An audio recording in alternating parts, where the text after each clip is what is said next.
But this Minnesota nice shouldn't just be for if you're white. Minnesota nice should be for every single person that lives in the state. Welcome to Undertold Verbatim. I'm Solveig Rennan for the Undertold Stories Project. Normally, we report from all over the world for PBS NewsHour. We talk to experts and people making a difference in their countries and communities. We revisit undertold stories to share extended interviews we've done with changemakers. But this episode is different, starting with its location.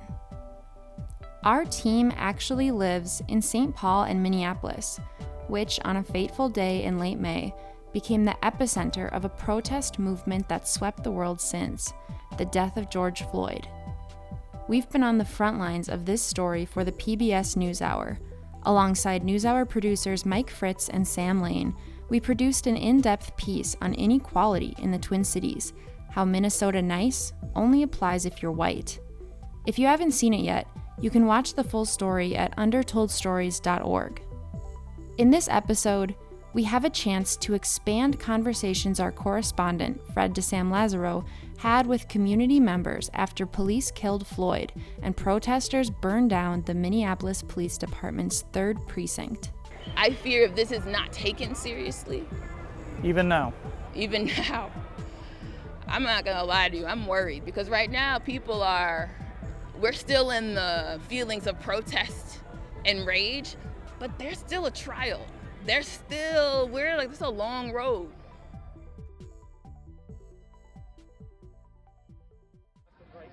Yeah, so we're on intersection of West Broadway and Emerson at the U.S. Bank parking lot.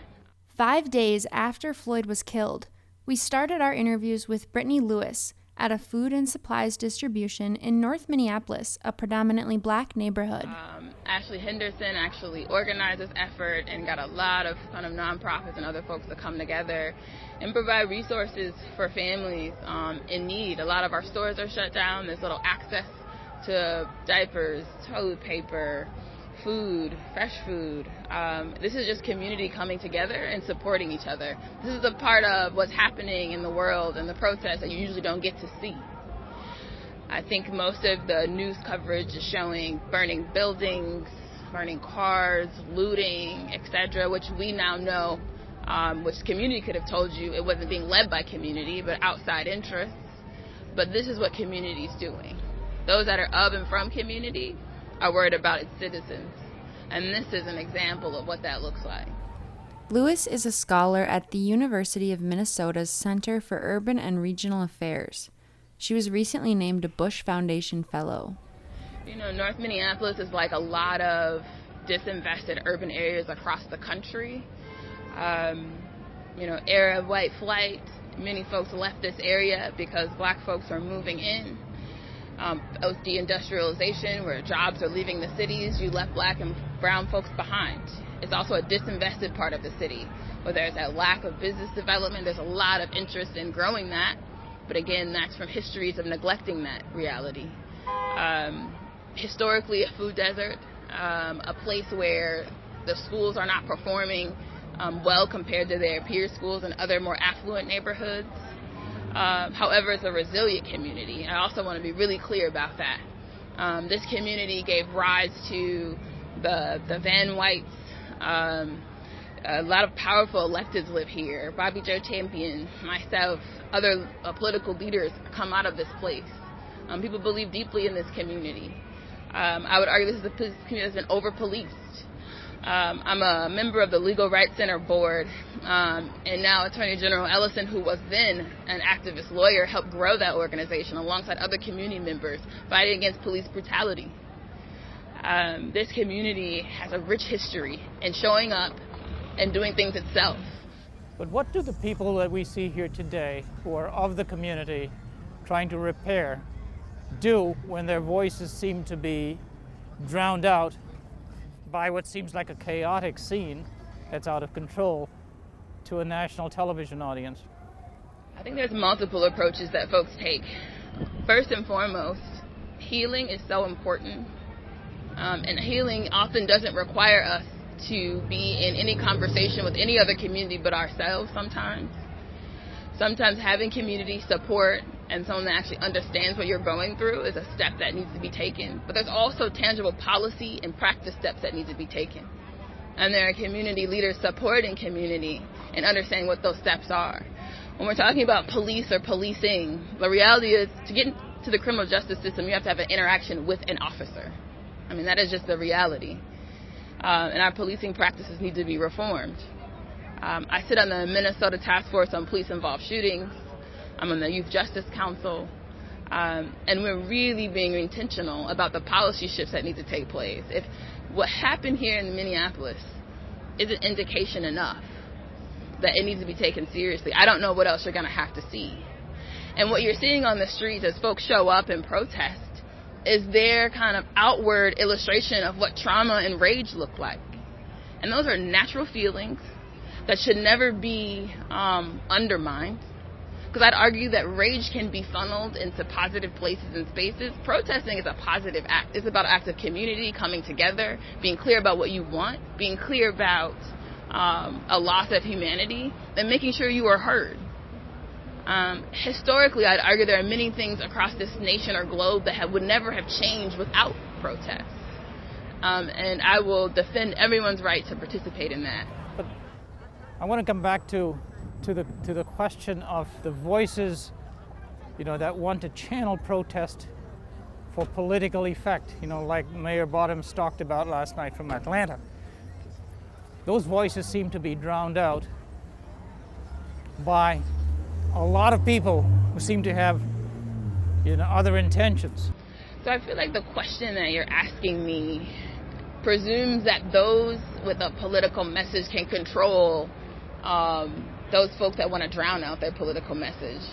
And on many levels, we don't control if the media chooses to just show burning buildings or not. We don't control whether or not outside white supremacist groups choose to fly into the Twin Cities or drive in and burn up buildings. In many ways, we don't control that. And I would argue we're not even focusing our energy on controlling that. I think we know politically what's been happening in the Twin Cities. We are speaking out. We know how power works in the Twin Cities. We're organizing. We're being intentional. And we're utilizing our people power to make that happen. I think that there are these efforts that you get to see on a screen, and there's the efforts that you never get to see because you're not in the room. We're in those rooms, but we need community to continue to show up, speak out, be unapologetic about their pain, because we need to hear those voices and stories. The nation needs to hear it. Our elected officials need to hear it. Our county attorney needs to hear it. Our mayors need to hear it. Our city councils need to hear it. Until it's so ingrained in their minds that every time they go into a board meeting or a council room, that they know we're coming. That's the work. And then we need folks like myself and others with technical expertise and otherwise to help support that work in those policy-making spaces. That there have to have multiple kind of levers of engagement. Right? The grassroots matter. The boardrooms matter. The session floor matters. And make sure that we show up in those spaces and be really clear about what we're asking for is important. We left North Minneapolis and headed south to Lake Street. Standing across the street from the abandoned 3rd Precinct, outside the ash and rubble of a torched AutoZone, we spoke to Mike Griffin, a political organizer in Minneapolis and other cities across the U.S. Here's what I know. I know the Minneapolis 3rd Precinct is in some people a symbol of public safety. And a lot of people as a symbol of white supremacy, of police oppression, and government violence, right? And in that building, right, was where a lot of the effort of Black Lives Matter was focused 2 nights ago, this week. And the other fires, I don't know who set these fires. We're putting a lot of Band-Aids on the protest, meaning we got a curfew Band-Aid, whether it's 7 or 8. We have a National Guard that's in. I guess they're going to station those on blocks across Minneapolis. These are Band-Aids. These are not real solutions. we need the leadership of this city, the leadership of the state, to really lean in on what are the structural problems that are making this community so angry. What are the structural problems that we can do, that they can do as leaders to make black lives actually matter and black lives more respected and the Minnesota Nice that we always talk about actually come to fruition. I want that to be the next step. How do we actually move this movement and get this going, that we can actually change this from a Minnesota Nice if you're white to Minnesota Nice if you're everyone? Like, there's a lot of similar black struggles in cities around the nation. That's why you're finding today and tonight that there's similar protests happening around this country. Because is there anything unique about Minneapolis, I guess is the question? Yeah, or different from those other cities that have larger African-American populations or larger person of color populations? Yeah, we have to, in order for us to have a majority of, to be able to get a majority, we've got to pull white allies. And pulling white allies, sometimes we just need white allies to be bought in on affordable housing. We need white allies to be bought in on a fair schedule. We need white allies to be bought in on policing accountability. We need more white allies to be bought in on that in order to actually win on the ballot box. So we have a very diverse Minneapolis City Council. In order for us to get a majority of votes on that council, we got to have a lot of white allies, and that's a little bit different than like only working with black folks. That's a well-to-do city, is it not? What's that? It's a wealthy city too, is it not, relative to the others that you work in? It's a relatively wealthy city for white people, and this is what I'm trying to tell you. It's like it's the gaps between white folks and people of color in Minneapolis and in Minnesota are one of the worst in the entire nation. So it seems to the world that Minneapolis is just this progressive bastion and everybody's doing well. You're doing well if you're white. Minnesota Nice if you're white. And what we need to do is have more investments, more job training programs, and more police accountability for folks who look like me in this city. Being black in this city was all it took to trigger another ugly encounter, another viral video from Minneapolis just one day after George Floyd's killing. It was posted by a group of young black entrepreneurs.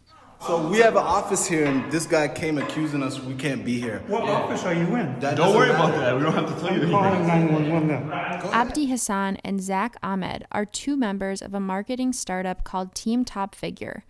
They were racially profiled in their Minneapolis office building's gym by Tom Austin, their fellow tenant. Here's Abdi. We work out like at nighttime every day, and like around like 7 o'clock-ish. This happened like 7:50, I think. And so we pretty much, me and my 4 colleagues were working out before me. And they see this individual there, and he started kind of giving them weird looks earlier. And then I guess I came in last, and when I came in, it's kind of like what set him off or something. And that's when he asked, like, are you guys supposed to be in here? You guys belong here? And we were like, yeah, we have an office here, And then he was like, okay, like what office, who do you office with? Because apparently there's other people who tenant here other than we work. And then we said, yeah, we have office here, and we're like, we don't have to like explain ourselves to you. And then he was like, I need to see everybody's key card, demanding to see all of our key cards. And as tenants, you can't ask another tenant, let me see your key card right now. So we refused to. And that's when he actually pulled out his camera and started taking pictures of us so he could send it to the building manager, And I think if it wasn't for him taking pictures, we would have never thought to pull out our phone and start recording, So as soon as he started taking pictures is when our phones came out and started recording, and that's when things like took a bad left, and he said those things on camera, which, and yeah, it wasn't good. Hey, this is Tom Austin. I'm in the gym with the Mosaic. There's the whole, I don't know what to do here, but there's a whole bunch of people who don't appear to be part of the... Y'all see this racism here?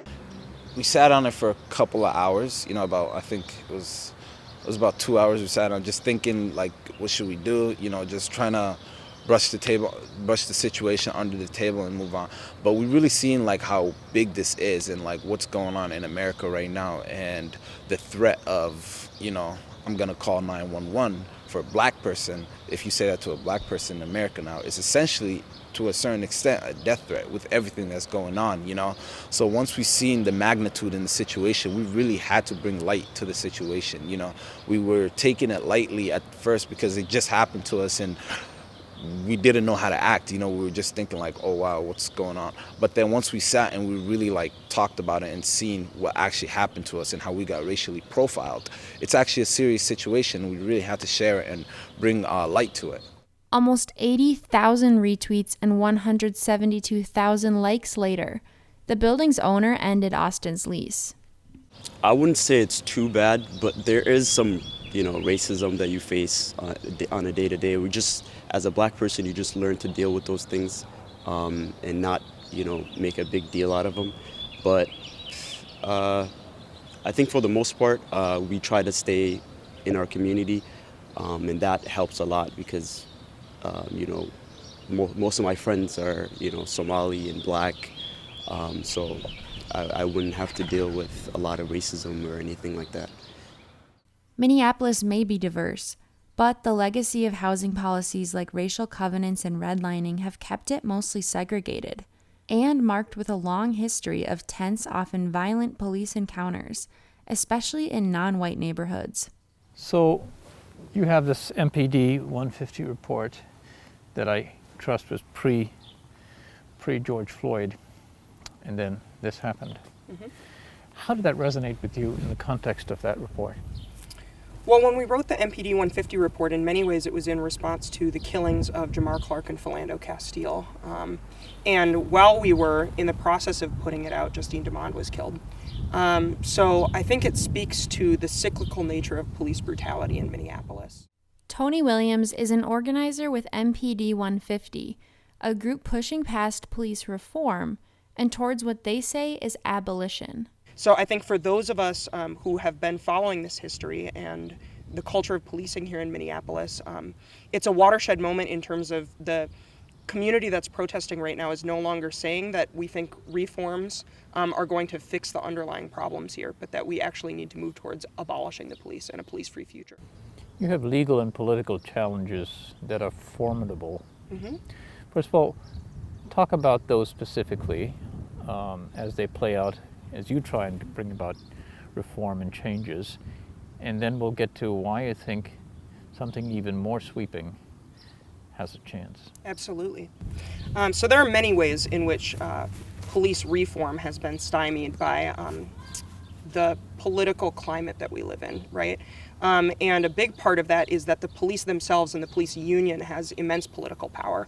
Like I said, they have successfully pushed back on reform measures at the state legislature and lobbying the city council. They contribute to work stoppages whenever possible in order to try and create a perception that crime is worse than it actually is. And they outright lie to the media a lot of the time about the issues that they're encountering and about how bad they are. So we see, and that's in addition to their extremely strong contract, which a lot of the time will reinstate officers that are fired for particularly egregious acts of brutality. So if you have an incident of police brutality, for example, against you, if the police brutalize you, first you have to make a report, which most of the time you have to make to the police. So you have to hope that whoever's on the opposite end of that report is going to listen to you and is going to record it, which studies have shown doesn't happen a lot of the time, right? And then it has to make its way to several oversight bodies that don't have a particular interest in holding those officers accountable and couldn't even if they do, because they have very stringent legal restrictions placed on them. And then it goes to the chief to make a disciplinary decision, and he can decide whether or not to make that decision himself. And then, even if the chief decides that those officers in question need to be fired for that incident, it goes to union arbitration, and many times those officers are reinstated afterwards. So that's one small example of the ways in which police are sort of inured from any real political reforms. And instead, what we think is possible is moving towards an abolition of the police department. And the reason for that is because it's actually municipalities that have the budgeting order over police departments. The municipality and the city council controls the purse strings without really any legal restrictions on how they can spend their money as a municipality. So there's nothing stopping them from saying, We actually want to transfer this money over into more vital community-supported functions, into saying for mental health crises, we actually don't want to have police handle those, and we want to have a new agency that we create or existing agencies that are modified handle those calls. And what do you think, speaking again in the political context, gives you any idea that this is feasible? I mean, you've talked about a technical approach, which is to say municipalities control their budgets. Do you think that that translates into political practicality? I mean, you think the police union, with all its power, as you say it has, is going to roll over and disappear? Absolutely not, but I think what we're seeing in Minneapolis right now, this uprising, is a sign that the political will is there by the residents of this city. To eliminate the police department? Yeah, to move towards abolishing the police department. What we're seeing from calls from protesters on the ground, in addition to prosecution of the officers, is no longer a conversation about reforms. I was a part of the protest at the 4th Precinct after Jamar Clark was killed. I was a part of the protest at the governor's mansion after Philando Castile was killed. The conversations that are happening on the ground are completely different now than they were before. And I think people have realized that no matter what surface level reforms are proposed, that they don't work. And that if we want to live in a Minneapolis where police brutality is a thing of the past, that we have to completely radically re-examine how we look at public safety in the city.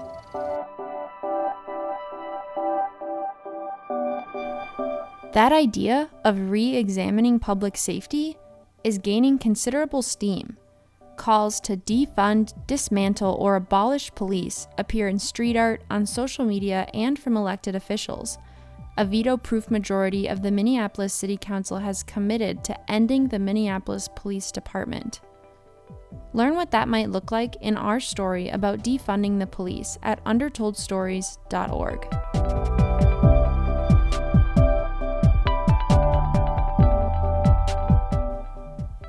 Our interviews with Brittany Lewis, Mike Griffin, Abdi Hassan, Zach Ahmed, and Tony Williams were originally featured in our story called Minnesota Nice If You're White, which aired on PBS NewsHour on June 1st, 2020. To check out the full story, go to undertoldstories.org. This episode was hosted, produced, and edited by me, Solveig Rennan. The interview was conducted by our director, Fred DeSam Lazaro, with associate producer Simeon Lancaster and PBS NewsHour producers Mike Fritz and Sam Lane. You can find every Undertold Verbatim episode, virtual reality 360 experiences, and our entire library of Undertold news reports from around the world at undertoldstories.org. Undertold Verbatim is brought to you by the Undertold Stories Project, based at the University of St. Thomas in Minnesota. As always, thanks for your support.